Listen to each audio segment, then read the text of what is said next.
हरे कृष्ण भक्तों, मधुर भक्ति गाथा चैनल में आप सभी का स्वागत है।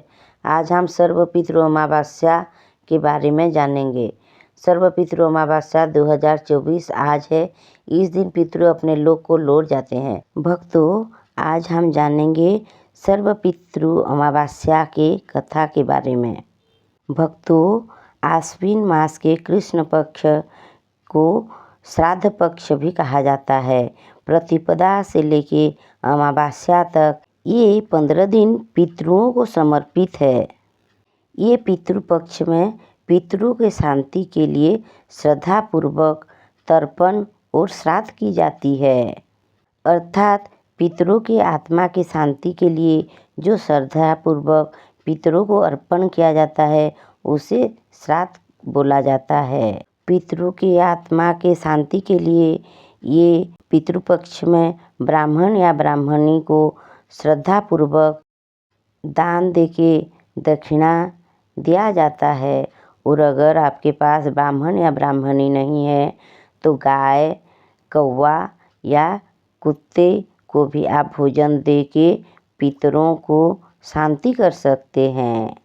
अगर कोई पुरुष के श्राद्ध कराना हो तो ब्राह्मण को भोजन कराया जाता है, और अगर कोई स्त्री का श्राद्ध कराना हो तो ब्राह्मणी को भोजन कराया जाता है। भक्तों, आज मैं आपको पितृपक्ष की महिमा को देखते हुए पितृपक्ष महिमा के बारे में बोलने जा रही हूँ। भक्तों, आज पितृपक्ष में ये पितृपक्ष अमावस्या की कथा अवश्य सुने।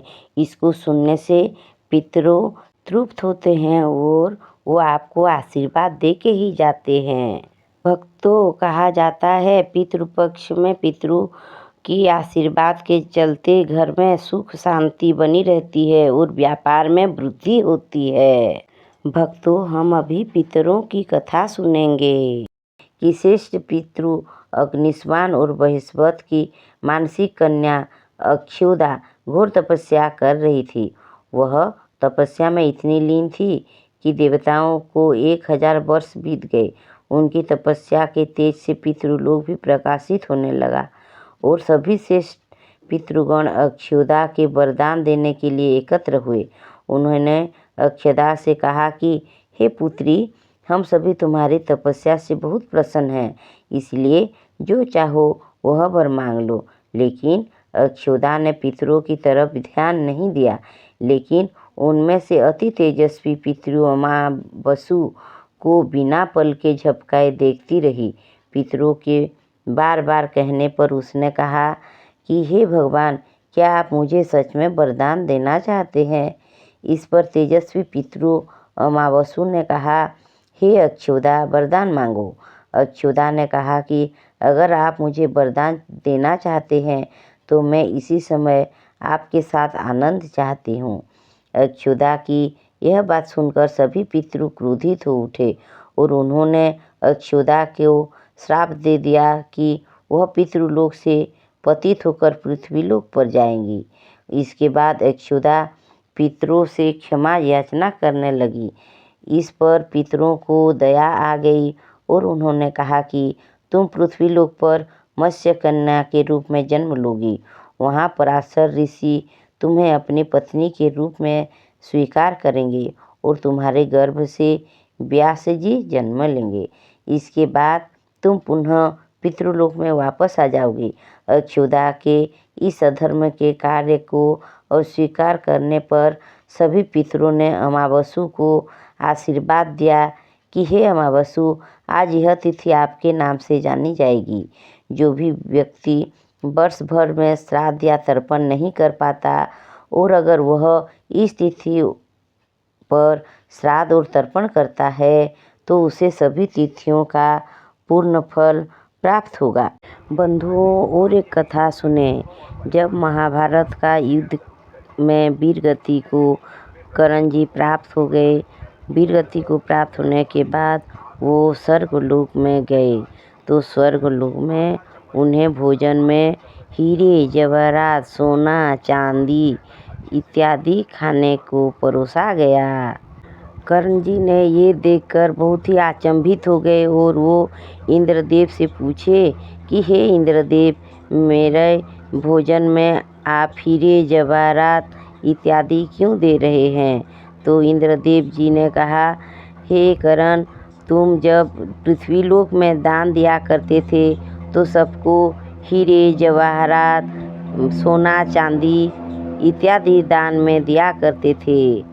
इसीलिए आपको अभी हीरे जवाहरात, सोना चांदी ही खाने के लिए दिया जा रहा है। और महाभारत युद्ध में आपके पुत्रों का भी अंत हो गया, तो आपके तर्पण करने के लिए पृथ्वी लोक में अभी कोई नहीं है। कर्ण ने कहा, मैं अपने पूर्वजों को नहीं जानता था, इसलिए मैं दान में कभी अन्न नहीं दिया। तो भगवान इंद्र ने कर्ण की गलती को सुधारने के लिए उन्हें पृथ्वीलोक में 16 दिन के लिए भेज दिया। तब कर्ण ने पृथ्वीलोक में आकर उन्हीं के पूर्वजों का याद करते हुए उन्हें तर्पण और श्राद्ध किया। ब्राह्मणों को भोजन करवाए, दान दक्षिणा देकर उन्हें तृप्त करवाए। वो जो 16 दिन के पृथ्वीलोक में रहे, उसी पक्ष को श्राद्ध पक्ष या पितृपक्ष कहा गया है। भक्तों, अभी मैं आपको पितृपक्ष की और एक कहानी सुनाती हूँ। ये कहानी जोगे और भोगे की है। पौराणिक कथाओं के अनुसार बंधुओं जोगे और भोगे 2 भाई थे। जोगे और भोगे अलग रहते थे। जोगे बहुत ही धनी था और भोगे बहुत ही निर्धन था। जोगे की पत्नी को धन की बहुत गर्व था और भोगे की पत्नी को बहुत ही सरल स्वभाव की थी। दोनों भाई आपस में बहुत प्यार से रहते थे।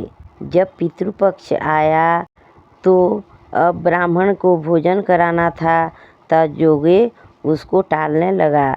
लेकिन जोगे की पत्नी समझती थी कि पितृपक्ष में श्राद्ध तर्पण नहीं करने से अच्छा बात नहीं है, और वो अपना बड़वाई दिखाने के लिए अपने घर वालों को बुलाना चाहती थी। तो इसलिए वो जोगे से कहा, हे नाथ, हम पितृपक्ष में एक बड़ा सा भोजन का व्यवस्था करेंगे और उन्हें सबको बुलाएंगे। मैं भोगे की पत्नी को बुला लूँगी और दोनों मिलकर घर का सारा काम कर लेंगे, तो इसमें आप परेशान मत हुए। और वो अपना पीहर को जोगे को भेज दिया न्योता देने के लिए। भोगे की पत्नी को बुलाया गया था और वो सुबह ही आ गई। सारा पकवान बनाई, सारा खाना बनाई, सारा पकवान खाना बना के सारा काम निपटा के वो अपना घर चली गई। क्योंकि भोगे की पत्नी को भी घर में जाकर श्राद्ध और तर्पण करना था। जोगे ने उसे नहीं रोका या जोगे की पत्नी ने भी उसे नहीं रोका। जोगे भोगे के पितर भूमि पर उतरे। पहले वो जोगे के घर गए। जोगे के घर जाके वो क्या देखते हैं कि उसके ससुराल वाले वहाँ भोजन पर टूटे हैं। निराश होकर वो भोगे के घर गए। भोगे के घर में पितरों के नाम पर अघ्यारी दी गई थी। पितरों ने राख को चाटे और वो भूखे ही नदी के किनारे जा पहुँचे। थोड़े देर में सभी पितर इकट्ठा हो गए और वो अपने अपने कुल में दी गई श्राद्ध की बड़ाई करने लगे। फिर जोगे और भोगे के पितरों भी अपने आप बीती सुनाई। फिर वो सब मिलके सोचे कि अगर भोगे समर्थ होता तो ऐसा कभी नहीं करता। पर भोगे के घर तो खाने के लिए 2 वक्त भी रोटी भी नहीं थी और उन्होंने भोगे पर दया की और अचानक वो नाच नाच कर गाने लगे कि भोगे के घर धन हो जाए, भोगे के घर धन हो जाए। सांझ हो गई। भोगे के घर बच्चों को कुछ खाने को ना मिला। उन्होंने माँ से कहा, माँ बहुत भूख लगी है। तब उनको टालने के बहाने से भोगे की पत्नी ने कहा, जाओ, आंगन में भोगी आंधी रखी हुई है, जाकर उन्हें खोद लो और जो कुछ भी मिले उन्हें मिल बांट के खा लेना। बच्चे वहाँ गए तो क्या देखते हैं कि खोंदी मोहरे से भरी पड़ी है। उन्होंने सारी बात अपनी माँ को जाकर बताया और उनकी माँ आई और आंगन में देखी तो क्या देखती है, पूरा आंगन और औंधी मोहरों से भरा पड़ा है। इस प्रकार भोगे धनी हो गया और वो धन पाकर भी घमंडी ना हुआ। अगले वर्ष श्राद्ध पक्ष आया और श्राद्ध पक्ष में श्राद्ध के दिन भोगे की स्त्री ने 56 प्रकार का व्यंजन बनाया और पितरों को अर्पण किया। ब्राह्मणों को बुलाकर भोजन दिया, दक्षिणा दिया और श्राद्ध कराई। जेठ जेठानी को सोने की और चांदी के बर्तनों में भोजन कराया। इससे उसके पितर बहुत प्रसन्न हुए और तृप्त होकर और अधिक आशीर्वाद दिया। बंधुओं, मैं अब आपको वायु पुराण के अनुसार पितृपक्ष की कथा सुनाती हूँ। भक्तों, वायु पुराण में कथा के अनुसार आर्यवर्त में पूर्व दिग में कोलाहल नामक एक पर्वत था और पर्वत के ऊपर गया नाम का एक असुर रहता था और वो हजारों वर्ष तक तपस्या किया। उसकी तपस्या से प्रसन्न होकर भगवान विष्णु जी ने ब्रह्मा को उसकी तपस्या का वरदान देने के लिए कहा। भगवान विष्णु के कहने पर ब्रह्मा सभी देवताओं के साथ गयासुर के पास पहुँचे और भगवान ब्रह्मा जी ने गयासुर को वर मांगने के लिए कहा। गयासुर ने भगवान ब्रह्मा से वरदान मांगा, समस्त देवताओं और ऋषियों का पुण्य उसे प्राप्त हो जाए और मेरा शरीर देवताओं की तरह पवित्र हो जाए और लोग मेरे दर्शन मात्र से ही पाप मुक्त हो जाए। गयासुर द्वारा ऐसे वरदान मांगने पर ब्रह्मा जी ने और सभी देवताओं ने तथास्तु कह दिया।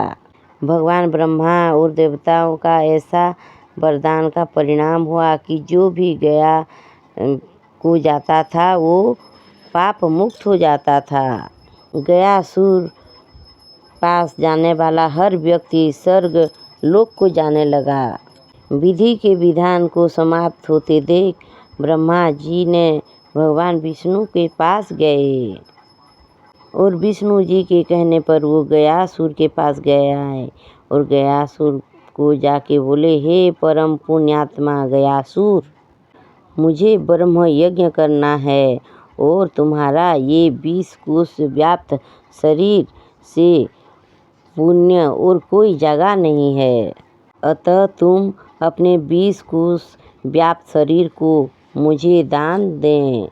ब्रह्मा जी के मुख से ऐसा सुनकर गयासुर ने अपना शरीर ब्रह्मा जी को दान में दे दिया और जब यज्ञ प्रारंभ हुआ उसका शरीर हिलने लगा। ब्रह्मा जी ने नाभि में पैर रख के उसको संतुलित किया और भगवान विष्णु ने उसको छाती में खड़े होकर उसका संतुलन रक्षा किए और अपने गदा से गयासुर का शरीर का कंपन का नाश किया। छाती पर भगवान विष्णु के चरण पड़ने पर गया जी का अहंकार समाप्त हो गया। गया मरते समय विष्णु जी को ये वर मांगा कि इस वक्षस्थल पे जो जो श्राद्ध करेगा वो शाप मुक्त हो जाएगा और देवलोक को गमन करेगा। और भगवान विष्णु श्रीहरि जी ने गयासुर का ये मंगल कामना का पालन किया, उसे भी सद्गति प्रदान की तथा वरदान प्रदान किया।